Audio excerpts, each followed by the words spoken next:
1 in 10 school-aged children experience some form of mental health issues. This equals 850,000 children in schools today. We need to ask ourselves, how have we got to the point where we need mental health support in schools? Government pledges £215 million to bring mental health treatment into schools. SATS tests endangering children's learning and mental health. SATs sapping the joy from pupils and teachers alike. A common misconception is that lower attaining children would suffer under the pressure of SATs testing. However, during my experience within a Year 6 class, I heard comments made by the teacher such as, "Leave them, they won't pass anyway." This highlights that low attaining children are free from the pressure because of low expectations. Borderline and high attaining children have increased expectation placed upon them by teachers under pressure to deliver high results, and as a consequence, this has a negative effect on their mental health. High attaining children fall victim to the pressure of getting everything right, and when they do not perform as well as expected by teachers, their confidence takes a huge drop, leading on to poor well-being.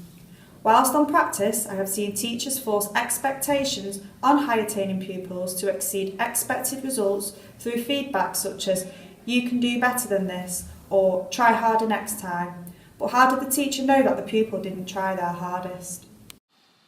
As practitioners, we need to ensure that the preparation leading up to the SATs is inclusive for all levels of attainment to establish positive well-being throughout. In future practice, we need to make sure that no child has additional pressure, and through personalised learning there are practices we can undertake to help this. We need to make sure we equip our children with the tools to cope with the pressures of SATs.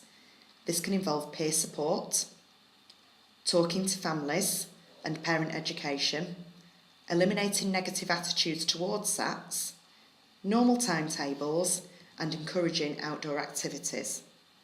It's also important to reinforce that SATs only test their English and maths and is not a reflection of how successful they are and what they will go on to do later in life. A poll carried out by the National Education Union in April this year revealed that 83% of teachers feel that Year 6 SATs have a detrimental effect upon children's mental health. Mary Boosted, leader of the NEU, states that the government must take responsibility for the enormous stress placed upon children performing SATs, which results in them feeling demoralised and delusioned by education. Government, as a practitioner, we implore you to visit the front line during SATs preparation, to experience the negative effects upon children's mental health and well-being, and to consider who benefits the most from this data produced. As you can see, Mr Prime Minister, our children have increased by 500% in SATs this year. Thank you, head teacher. I really needed a spot for my coffee mug.